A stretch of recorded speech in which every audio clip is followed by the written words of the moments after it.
الحمد لولیہ والصلاۃ علی نبیہ اما بعد فاعوذ باللہ من الشیطان الرجیم بسم اللہ الرحمن الرحیم ان اللہ وملائکتہ یصلون علی النبی یا ایھا الذین آمنوا صلوا علیہ وسلموا تسلیما الصلاۃ والسلام علیک یا سیدی یا رسول اللہ وعلی آلک واصحابک یا حبیب اللہ الصلاۃ والسلام علیک یا نور من نور اللہ وعلی آلک واصحابک یا خاتم النبیین۔ حمد و صلوات کے بعد ویسے تو ہر درس ہی انتہائی ضروری اور سمجھنے والی باتیں ہوتی ہیں، لیکن آج کا یہ درس انتہائی اہم اور ضروری اس وجہ سے بھی ہے کہ آج اس گناہ کے بارے بات کرنے لگے ہیں جو ایک بہت بڑا گناہ ہے اور معاشرے میں سب سے زیادہ پایا جانے والا گناہ ہے، اور ساتھ میں یہ ہے کہ جو لوگ وہ گناہ کرتے ہیں انہیں خبر بھی نہیں کہ ہم اتنا بڑا گناہ کر رہے ہیں۔ تو آج کے درس کا موضوع ہے غیبت۔ غیبت ایک بہت بڑا گناہ ہے۔ آپ انتہائی توجہ سے، میں بڑی جلدی سے دو چار باتیں عرض کرنے لگا ہوں۔ اگر ایک بندہ شراب پیتا ہے تو کیا اس کی ناموجودگی میں یہ بات کرنا کہ فلاں بندہ شرابی ہے، وہ شراب پیتا ہے، یہ جائز ہے کہ نہیں جائز؟ یہ انتہائی سخت گناہ ہے۔ بالکل بندہ شرابی ہو اور اس کی ناموجودگی میں کہنا کہ وہ شراب پیتا ہے، یہ غیبت ہے۔ اور اگر انسان جھوٹ بول رہا ہے پھر تو الزام ہو جاتا ہے نا، ایک بندہ شراب پیتا ہی نہیں کہہ دینا وہ شراب پیتا ہے، یہ تو الزام ہے نا۔ بالکل کسی کا عیب ڈسکس کرنا اس کی ناموجودگی میں، یہ غیبت ہے۔ اور امام غزالی رحمۃ اللہ تعالی علیہ آپ نے فرمایا کہ غیبت زنا سے بڑا گناہ ہے، یعنی زنا چھوٹا گناہ ہے اور غیبت اس سے بڑا گناہ ہے۔ جو آپ نے وجوہات لکھی اس میں ایک وجہ یہ بھی لکھی کہ زانی جب زنا سے توبہ کرتا ہے تو اللہ اسے معاف فرما دیتا ہے، لیکن غیبت کرنے والا توبہ بھی کرے تب تک اللہ معاف نہیں فرماتا جب تک جس کی غیبت کر رہا ہے اس سے جا کے معافی نہ مانگے، اور وہ معاف نہ کر دے اس وقت تک اللہ شخص کو معاف نہیں فرماتا۔ ایک بہت مشہور اللہ کے ولی گزرے ہیں، حضرت ابو لائث رحمۃ اللہ تعالی علیہ۔ آپ حج پر نکلے تو نفس کو کنٹرول کرنے کے لیے آپ نے کچھ دینار ساتھ اضافی رکھ لیے، اور آپ نے فرمایا کہ اگر میں نے راستے میں جاتے اور آتے کسی کی غیبت کی تو اسی وقت میں یہ دینار اللہ کے راستے میں صدقہ کر دوں گا۔ جب آپ واپس تشریف لائے تو آپ کے پاس وہ دینار موجود تھے، تو ساتھ بیٹھنے والوں نے کہا کہ اس کا مطلب یہ ہے کہ آپ نے جاتے آتے کسی کی غیبت نہیں کی۔ آپ نے فرمایا قسم بخدا نہیں کی، اور میں 100 مرتبہ زنا کرنے سے 1 مرتبہ غیبت کرنے کو بڑا گناہ سمجھتا ہوں۔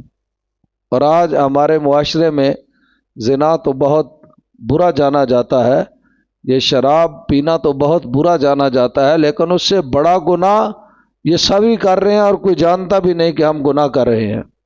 اب آپ دیکھیے آگے ایک بات آ گئی کہ غیبت کون سی چیز ہے۔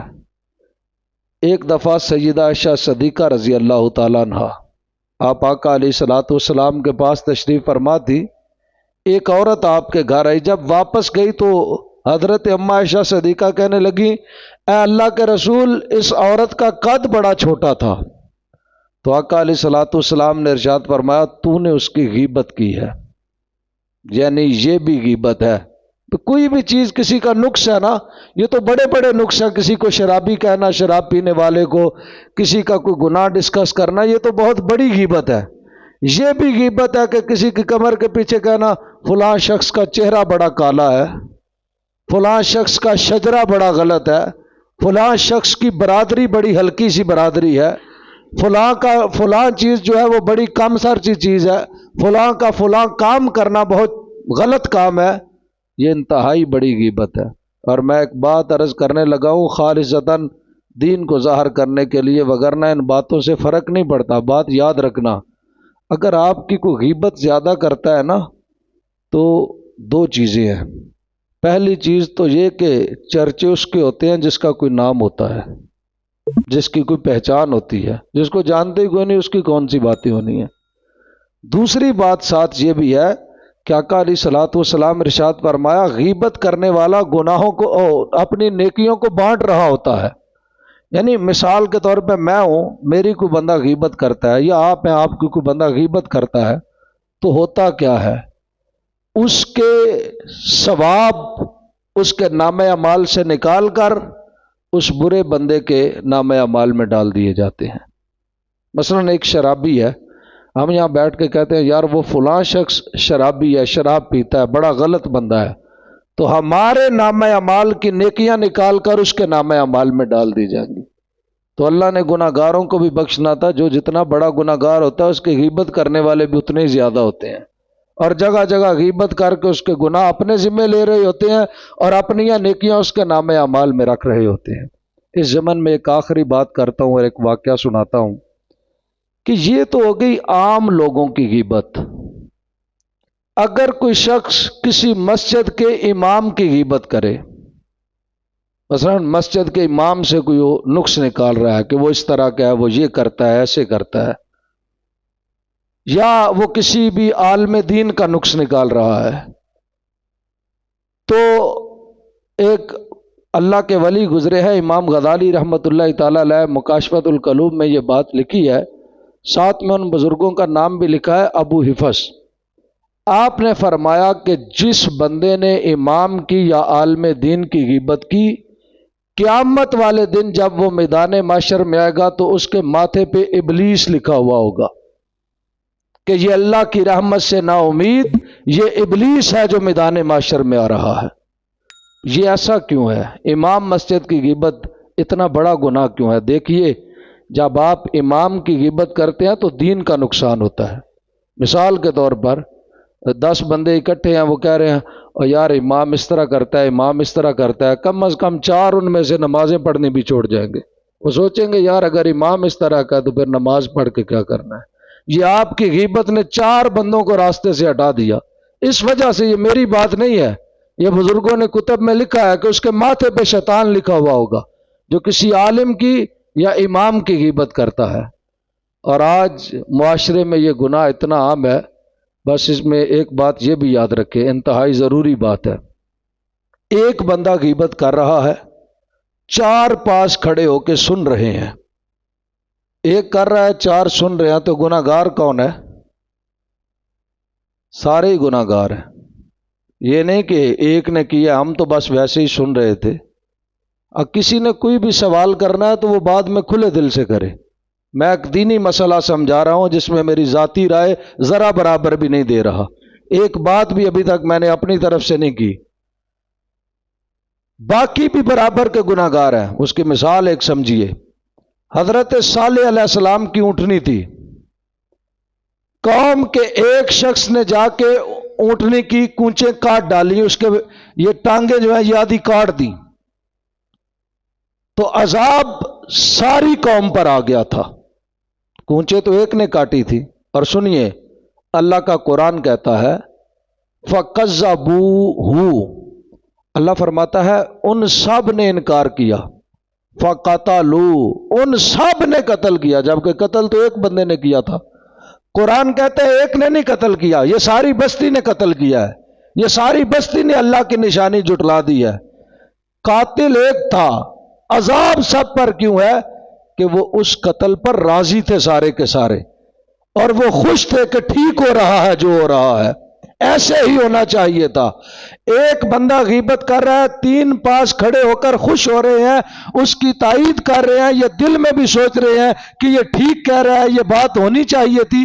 کہنے والے سننے والے سب اللہ کی نظر میں برابر ہیں، تو کیوں ہم اپنا آپ برباد کرتے ہیں یہ 2 منٹ شیطان کی لذت لے کر؟ یہ شیطانی لذت 2 منٹ اجاگر ہوتی ہے. جو واقعہ ایک روزانہ عرض کرتا ہوں نا موضوع کے مطابق، وہ غیبت پر آج کا واقعہ یہ ہے کہ مدینہ شریف کی بات ہے. مدینہ شریف میں رہنے والی ایک لڑکی فوت ہو گئی. بزرگ فرماتے ہیں جب وہ فوت ہوئی تو اس کے بھائی کی تھیلی اس کی قبر میں رہ گئی.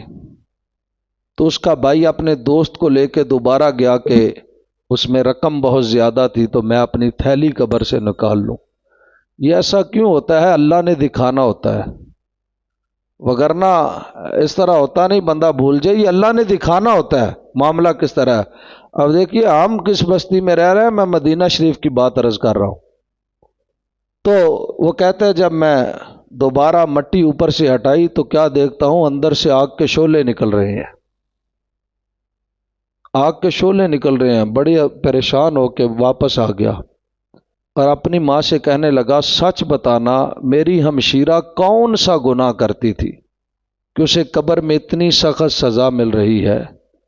تو ماں نے کہا وہ لوگوں کے عیبوں کو بڑے غور سے دیکھا کرتی تھی اور دیکھ کے دوسرے لوگوں کو بتایا کرتی تھی. جیسے دیکھا دھیان رکھنا کسی کا پیچھا کرنا، یہ کیا کر رہا ہے، اس کا کوئی عیب دیکھنا، پھر عیب دیکھ کر جا کے دوسروں کو بتانا. یہ اتنا غلط کام ہے، یہ چگلی، یہ غیبت. ایک ایسی مخلوق نے غیبت کی جس کے گناہ لکھے ہی نہیں جاتے. گناہ تو انسانوں کے لکھے جاتے ہیں یا جنات کے. اب کوئی بھینس گناہ کرے تو وہ تو نہیں لکھا جاتا. بھینس اگر بندہ قتل کر دے تو پھر کیا ہوگا؟ وہ دوزخ میں جائے گی؟ نہیں، ایسا نہیں ہے. یہ صرف فقط انسانوں اور جنات کے گناہ تو لکھے جاتے ہیں نا.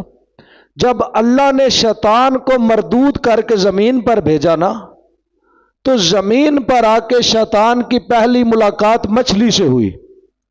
اس نے آ کے مچھلی سے کہا مچھلی تجھے ایک بات بتاؤں؟ مچھلی نے کہا بتاؤ.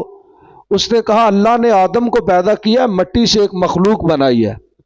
ان قریب وہ مخلوق زمین پر آئے گی اور زمین کے جتنے بھی جانور ہیں جنہیں اللہ حلال کرے گا ان کا شکار ان کے لیے جائز ہوگا. وہ مچھلیاں بھی پکڑیں گے کھائیں گے اور باقی جانوروں کو بھی پکڑیں گے کھائیں گے.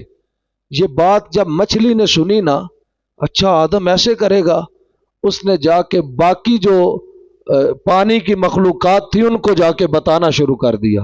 تو اللہ نے دنیا پر ہی مچھلی کو ایک عذاب دیا کہ مچھلی کی زبان نہیں ہوتی. اللہ نے جلا کے رکھ دی، اس کی زبان ختم کر دی. مچھلی کی زبان ہوتی نہیں ہے، اور یہ اس وجہ سے نہیں ہوتی کہ اس نے غیبت کی تھی آدم کی. تو آپ اندازہ فرمائیے یہ کتنا بڑا گناہ ہے. اب ہم بہانے تلاش کرتے ہیں، نہیں وہ اصل میں یہ مجبوری تھی تو کر رہا تھا. بھائی مجبوری کوئی بھی نہیں. مجبوری شیطان ہے، مجبوری تیری لذت ہے، مجبوری تیرے ذاتی مفادات ہے. شریعت کی اس میں کوئی مجبوری نہیں. اگر کسی صورت میں جائز ہوتی تو 1400 سال پہلے میرے نبی فرما جاتے اس حال میں غیبت کرنا جائز ہے، کسی صورت بھی. آپ بات سمجھ رہے ہیں؟ بہت ہی اہم بات کر رہا ہوں. یہ کرنے والے نا، ایک بندہ گناہ کرتا ہے پھر وہ اس کو سچا ثابت کرنے کے لیے نا بہانے رکھتا ہے. کسی صورت بھی غیبت جائز ہوتی تو نبی وہ صورت بتا جاتے. آپ بتائیے پچھلے دن میں نے ایک درس دیا تھا، غالباً یہ رمضان سے پہلے ایک درس ہوا تھا حسد کے بارے میں، کہ حسد جو ہے وہ نیکیوں کو کھا جاتا ہے، بڑی بری چیز ہے. تو اب بتائیے کیا حسد کرنا جائز ہے؟ جائز ہے؟ کسی صورت جائز ہے؟ 2 صورتوں میں جائز ہے. اگر جائز ہے تو نبی صورتیں بتا گئے تھے کہ یہ 2 صورتیں ان میں جائز ہے. آقا علیہ الصلوۃ والسلام ارشاد فرمایا 2 صورتوں میں حسد کرنا جائز ہے. صحابہ نے عرض کی یا رسول اللہ کون سی 2 صورتیں؟ فرمایا ایک بندہ وہ جو انتہائی مالدار ہو اور وہ اپنے مال سے اللہ کے راستے میں خرچ کرتا رہے. اگر آپ کو حسد آ رہا ہے نا کاش میں بھی مالدار ہوتا اور میں بھی ایسے اللہ کے راستے میں خرچ کرتا، تو یہ حسد جائز ہے، اس کا کوئی گناہ نہیں ہے. اور دوسرا فرمایا تم کسی عالم دین کو دیکھو جو صبح شام اللہ کا دین لوگوں کو سمجھا رہا ہے، اور آپ کے دل میں حسد آ جائے کاش میں بھی اس طرح کا عالم ہوتا اور میں بھی صبح شام لوگوں کو دین پڑھاتا، تو آقا علیہ الصلوۃ والسلام ارشاد فرمایا اس صورت میں حسد جائز ہے. 2 صورتیں جائز قرار دی. اب تیسری جو نکالے گا وہ گناہ گار ہے، وہ اس کا ذاتی مفاد ہے، ذاتی رائے ہے. لیکن یہ جو غیبت ہے یہ شریعت نے کسی ایک صورت میں بھی جائز نہیں رکھی کہ فلاں مسئلہ ہو تو پھر جائز ہے. نہیں، یہ قطعاً جائز نہیں ہے، اور کوشش کریں ذاتی مفادات کی خاطر، لذت لینے کی خاطر خود کو جہنم میں نہ ڈالیں۔ اللہ پاک عمل کی توفیق عطا فرمائے۔